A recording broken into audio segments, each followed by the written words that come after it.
Understanding idioms. The case of annoying mosquito. Hello, everyone. Welcome back to our channel.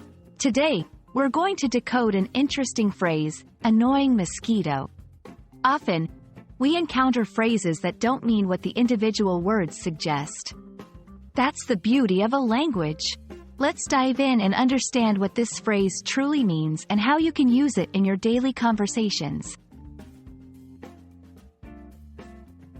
The phrase, annoying mosquito, might conjure images of a buzzing insect, but it's often used to describe a person or situation that is irritating or bothersome. Just like a mosquito that keeps buzzing and won't leave you alone, an annoying mosquito in your life is something or someone that continuously bothers you and is hard to ignore. Now, let's see how to use this phrase in everyday conversations. 1. Describing a person. 2. My little brother can be such an annoying mosquito when he's bored. He won't stop asking questions. 3. Describing a situation. 4. This constant drip from the faucet is like an annoying mosquito. I need to get it fixed. 5. In work environments.